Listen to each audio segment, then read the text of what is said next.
10분이 박수를 치셨습니다. 우리 전체 확실하게 하나님께 영광의 박수를 드리겠습니다.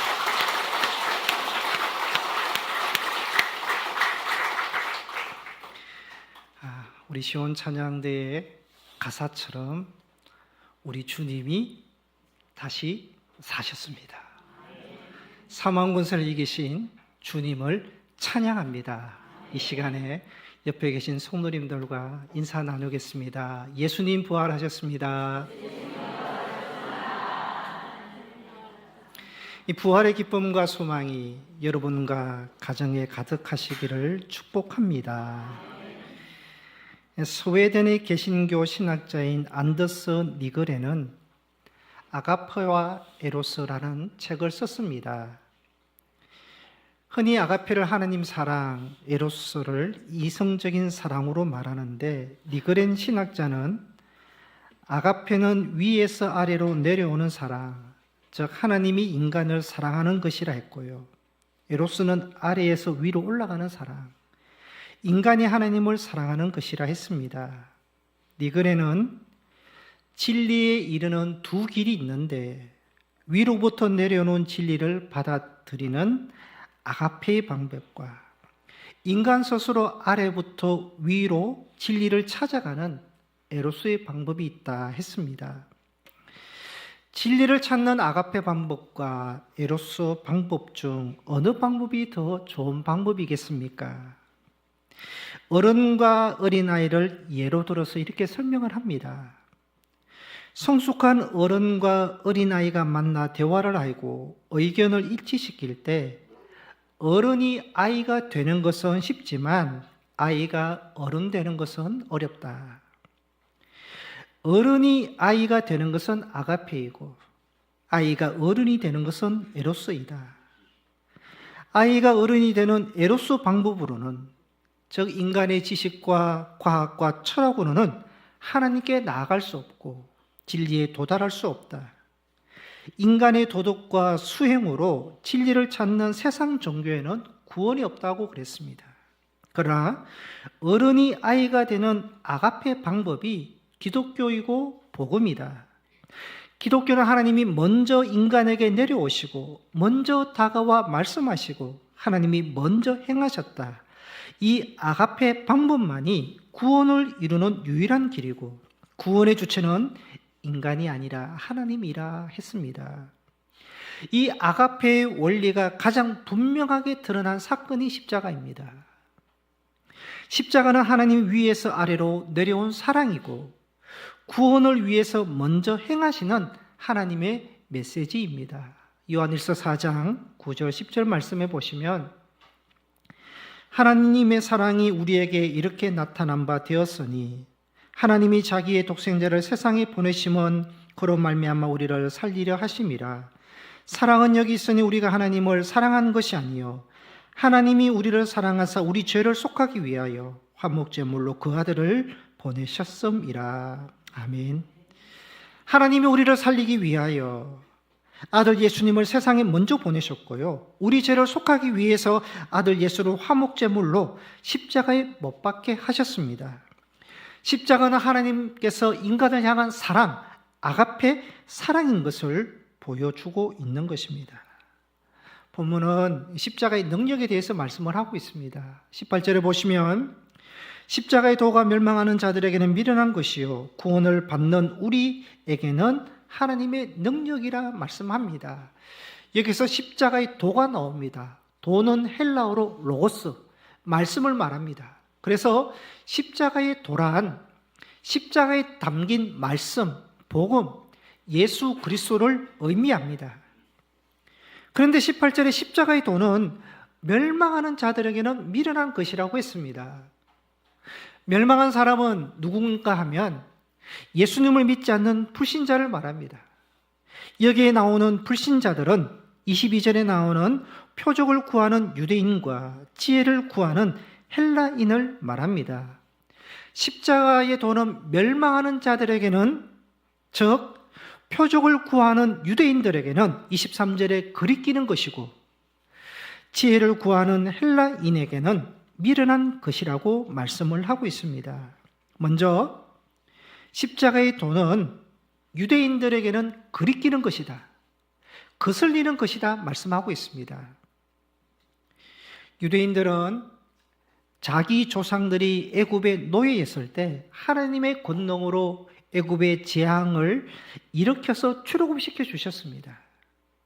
가나안에 들어갈 때도 하나님의 권능으로 요단강을 마른 땅처럼 건너가게 하셨고, 사사시대와 왕정시대도 하나님께서 권능과 표적을 행해 주셨습니다. 유대인들은 어떻게 생각하는가 하면, 우리 조상들은 하나님의 권능과 표적으로 구원을 받았으니까 우리에게도 권능과 표적을 행하는 메시아가 오실 것이다, 능력의 메시아가 오셔서 이 나라를 회복시켜 주실 것이고 로마의 지배에서 건져 주시기를 기대했습니다. 그런 메시아를 기다리고 있는데, 메시아라고 하는 예수는 가난한 목수의 아들, 초라한 마구간에서 태어났다. 그들에게는 이거 그리끼는 것입니다. 하나님의 아들이라고 하는 메시아가 당시 가장 잔인한 형벌인 십자가에서 무기력하게 죽었습니다. 표적과 권능을 구하는 유대인들에게는 십자가의 예수를 받아들일 수 없는 것입니다. 굉장히 그리끼는 것입니다. 그래서 거부하는 것이죠. 또 십자가의 도는 지혜를 구하는 헬라인들에게는 미련한 것이라고 말씀합니다. 지혜를 구하고 이성으로 살아가는 헬라인들에게 십자가 예수는요, 미련한 것이고 어리석은 것이라는 것입니다. 메시아가 십자가에 죽는 것 도저히 이해가 되지 않는 것입니다.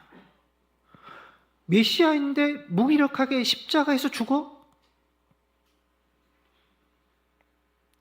능력이 있으면 왜 십자가에 달려? 십자가에 달렸어도 왜 자신을 구원하지 못하지? 이성을 가지는 자라면 십자가 예수를 믿을 수 없는 것입니다. 미련하고 어리석은 자들이 예수를 믿는다고 생각을 했습니다. 이 본문 고린도전서는 바울이 고린도에 있는 고린도 교회 성도들에게 보낸 편지입니다. 당시 고린도는 어떤 도시인가 하면 상업도시, 무역도시, 국제도시입니다. 부유한 도시였고, 부유하다 보니까 쾌락과 우상을 숨기는 도시였고, 지식 수준도 꽤 높은 도시였습니다. 바울이 고린도에 와서요, 생판 보지도 듣지 못했던 예수와 십자가를 전합니다. 예수님이 하나님의 아들이고 메시아입니다. 그 예수가 십자가를 지셨고 3일 만에 부활하셨습니다. 전합니다. 철학과 이성을 중시하는 고린도 사람들이 어떻게 반응했겠습니까? 무슨 소리 하는 거야? 가장 극한 형벌인 십자가에 죽은 예수를 믿으라고? 십자가에 무기력하게 죽은 예수가 3일 만에 부활했다고? 말 같지도 않는 말을 어떻게 믿으라고 하느냐? 차라리 지금 우리 우상을 숨기는 것이 더 합리적이라고 생각을 합니다. 이것이 세상이 보는 십자가입니다. 멸망하는 사람들, 불신자들이 십자가를 보았을 때는요, 가장 어리석고 가장 미련한 자들이 믿는 것으로 보았던 것입니다. 그런데요, 성경에서는 그렇게 말씀하지 않습니다. 우리 18절 말씀을 다시 한번 읽겠습니다. 18절입니다. 시작. 십자가의 도가 멸망하는 자들에게는 미련한 것이요 구원을 받는 우리에게는 하나님의 능력이다. 십자가 예수를 믿는 우리에게는 그 십자가가 하나님의 능력이 된다는 것입니다. 24절 말씀도 한번 읽겠습니다. 24절 시작. 오직 부르심을 받는 자들에게는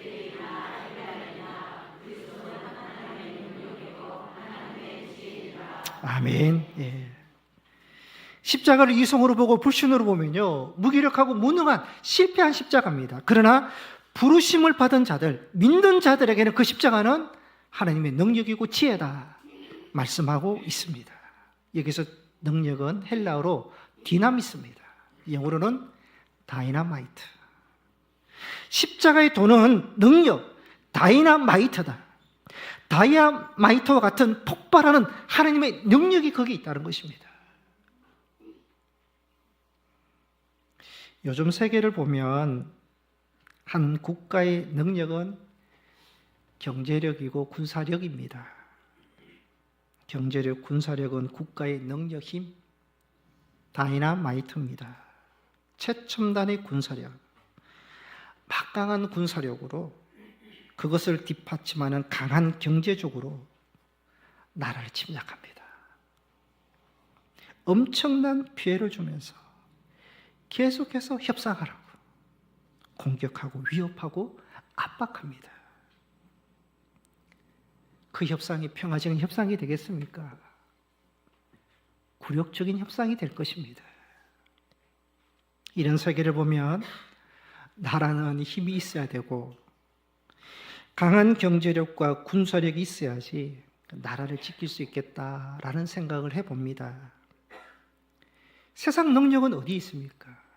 경제력이 있고 군사력이 있고 권력이 있고 부에 있고 기술의 과학이 있습니다. 그런데요, 그 세상 능력이 진정한 평화를 주거나 진정한 변화를 주지 못합니다. 세상 능력이 말하는 평화는요, 거짓 평화입니다. 가짜 평화입니다. 힘에 의한 평화는요, 진정한 평화가 될 수 없습니다. 그런데 바울은요, 세상 방식과 전혀 다른 십자가의 능력을 소개하고 있습니다. 영적 세계는 십자가가 하나님의 능력이다. 세상의 모든 것을 본질적으로 바꾸는 것은 경제력도 아니고 군사력도 아니고 외적인 힘이 아니라 십자가다. 십자가만이 세상을 바꾸고 십자가만이 사람을 바꾸고 십자가만이 본질을 바꾸는 하나님의 능력이라고 말씀하고 있는 것입니다. 다시 고린도 도시를 한번 생각해 보겠습니다. 앞에서 고린도는 상업도시, 무역도시, 국제도시, 부유한 도시, 철학과 지식의 도시라 했습니다. 바울이 고린도에 와서 복음을 전합니다. 그들의 지식과 이성으로 믿을 수 없는 십자가 예수를 전합니다. 그런데요, 십자가와 복음을 받아들입니다. 믿는 사람이 생깁니다. 그 믿는 사람들 중심으로 고린도에 교회를 세웁니다. 도저히 믿지 않을 것 같은 고린도 사람들이 믿게 된 이유가 어디 있습니까? 십자가의 능력이 있다는 것입니다. 복음의 능력이 있기 때문입니다. 십자가는 고린도 사람들의 철학과 이상까지 굴복시키는 하나님의 능력이 있었던 것입니다. 멸망하는 사람, 불신자들에게는 미련한 것이지만 믿는 자들에게는요, 하나님의 능력이 나타난다는 것입니다. 초창기 우리나라 선교도 마찬가지입니다. 서양인 선교사가 우리나라에 들어와서 말도 못하면서 예수 믿으세요, 예수 믿으세요 복음을 전합니다. 유교와 불교의 뿌리 내린 이 나라에 외국에 대한 강한 배타심을 가지고 있는 이 나라에 정말 이상한 서양 선교사들이 예수 믿고 구원받으세요. 누가 믿겠습니까? 불가능한 선교를 했습니다. 그런데요, 그 선교사들이 전한 복음이 먹혀 들어갑니다. 믿는 자들이 생깁니다. 평생 처음 듣는 예수를 믿습니다. 박해받고 목숨까지 내놓으면서 믿습니다. 그 힘이 어디 있습니까? 십자가의 능력이고 복음의 능력인 것입니다. 19세기 말에 미국 낙농업계에 거부고 재벌인 보던 가문이라는 가문이 있었습니다. 그 보던가에 윌리엄 보던이라는 상속자가 있었습니다. 그 엄청난 그 가문의 상속을 받는 사람이었습니다. 보던은 고등학교 때 어머니를 통해서 예수님을 인격적으로 만납니다. 고교 졸업 선물로 세계 일주 여행을 떠났는데 예수님을 알지 못하고 고통하며 살고 있는 사람들의 처참한 모습을 보면서 자신을 주님께 드리기로 헌신합니다. 그는 예일대학교와 프린스턴 신학대학원에서 공부를 마치고 중국 북부의 무슬림을 위해서 선교사가 되기를 결단하고 이집트에서 무슬림 선교를 위해서 아랍어를 공부하던 중 척수막염에 걸려서 25세에 순교합니다. 그가 죽은 후에 그의 성경책이 어머니에게 전달되었는데 성경책 맨 뒤에는 보던의 필체로 새 문구가 쓰여져 있었습니다. 노 리저브, 남김없이. 노 리트릿, 후퇴 없이. 노 리그렛, 후회 없이. 보도는요, 자기 삶에서 큰 결단할 때 승리자 뒤에 이 문구를 썼습니다. 노 리저브, 남김없이는 그 자기가 받은 상속 재산을 선교단체에 기부한 직후에 남김없이 그것을 기록합니다. 노 리트릿, 후퇴 없이는 예일대학교 졸업하고 기업으로부터 파격적인 조건으로 스카웃을 받았을 때 선교사가 되기로 결심하면서 노 리트릿, 후퇴 없이를 적습니다. 노 리그렛, 후회 없이는 이집트에서 마지막 숨을 거두기 전에 성경책에 기록하였습니다.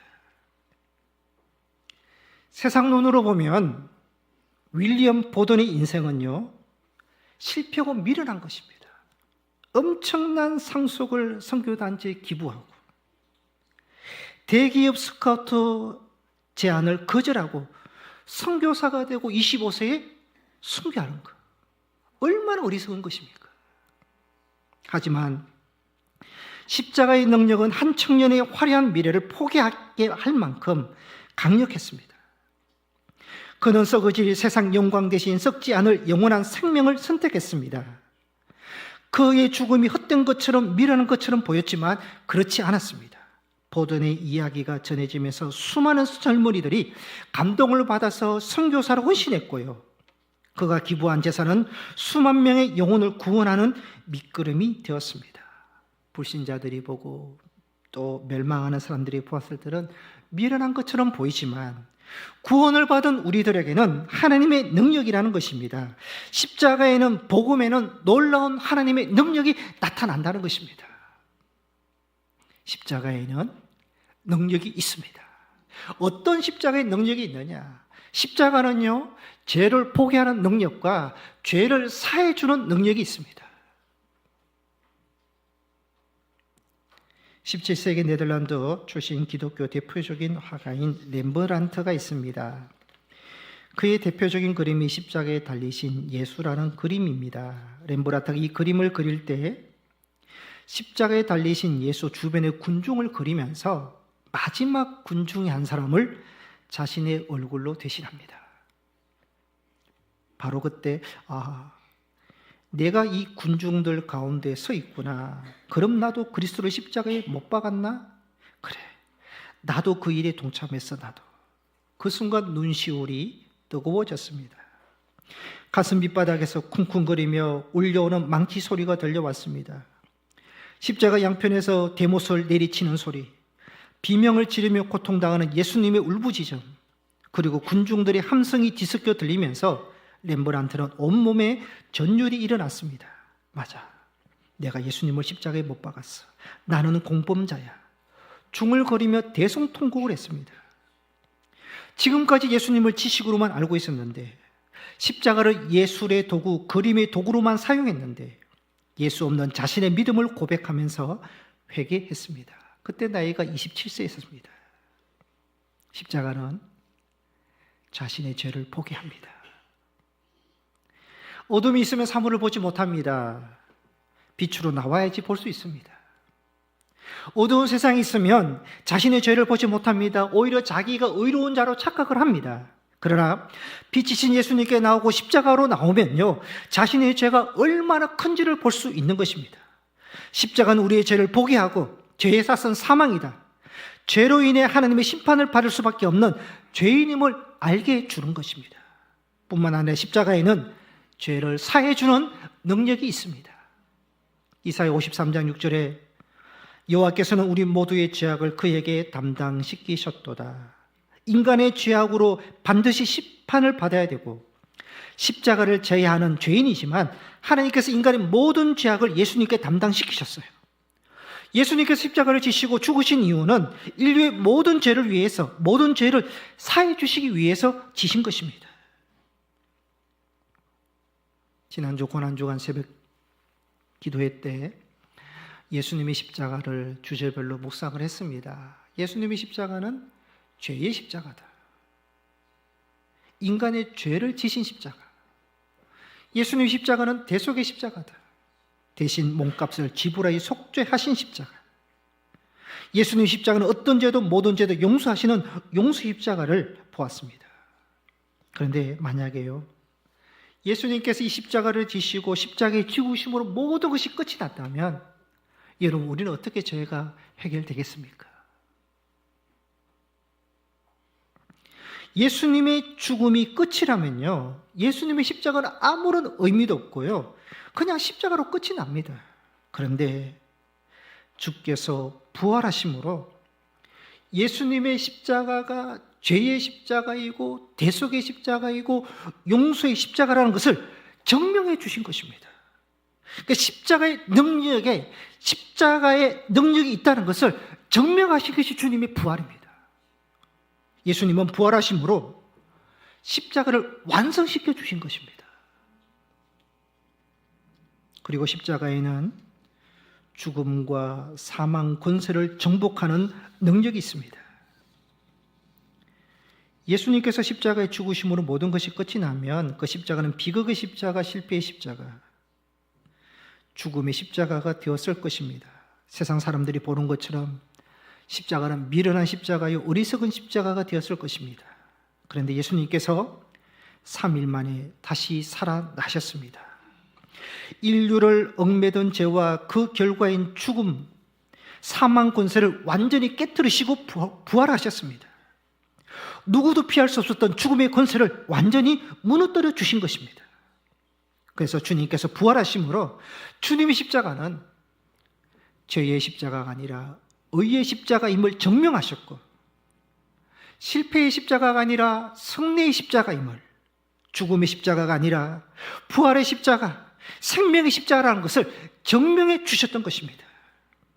성도 여러분, 죽음과 사망 권세를 정복하신 분은 오직 예수님 뿐입니다. 예수님께서 부활의 첫 열매가 되셔서 주님을 믿는 자들도 부활한다는 것을 말씀해 주셨습니다. 요한복음 11장 25절, 26절 말씀을 같이 한번 읽겠습니다. 시작. 예수께서 이르시되 나는 부활이요 생명이니 나를 믿는 자는 죽어도 살겠고 무릇 살아서 나를 믿는 자는 영원히 죽지 아니하리니 이것을 내가 믿느냐? 아멘. 이것을 내가 믿느냐? 묻고 계십니다. 아멘입니다. 예수님의 부활은요, 예수님이 하나님의 아들 되심과 예수님의 말씀이 진리, 거짓이 없다는 것을 말씀해 주시는 증명이 되었다는 것입니다. 그리고 십자가에는 구원하는 능력이 있습니다. 예수님의 십자가는 죄의 십자가, 대속의 십자가, 용서의 십자가였습니다. 인간의 모든 죄를 대속하시고 용서하신 이유는 죄인인 인간을 구원하기 위함이셨습니다. 그래서 18절에 말씀합니다. 십자가는 구원을 주시는 하나님의 능력이 된다고 말씀하십니다. 예수님께서 부활하심으로 죽음의 강에서 모든 사람을 구원해 주셨고 하나님의 자녀 삼아 주셨고 영생을 주셨습니다. 주님의 십자가는 죽음과 사망에서 건져주시는 구원의 십자가입니다. 예수님의 십자가는 단지 사망에서 건져내는 구원의 십자가뿐만 아니라 지금의 우리의 삶에서 지배되는 어둠의 권세도 몰아내주시는 구원의 십자가가 됩니다. 미움이나 부정적인 마음, 절망, 슬픔, 두려움, 염려, 걱정, 이런 어두운 권세를 몰아주시고 건져주시는 구원의 십자가가 되는 것입니다. 그래서 주님의 십자가는 구원의 십자가인데 영적 구원뿐만 아니라 우리의 정신적인 구원, 육체적인 구원, 삶의 구원, 모든 것을 구원해 주시는 능력의 십자가, 구원의 십자가가 된다는 것입니다. 그 주님의 십자가를 바라봄으로 구원의 은혜를 경험하는 성도님이 되시기를 바랍니다. 이탈리아의 천재적인 바이올리니스트 파가니니에 대한 유명한 일화가 있습니다. 어느 날 경매장에 아주 낡고 여기저기 부서진 볼품없는 바이올린 하나가 맨물로 나왔습니다.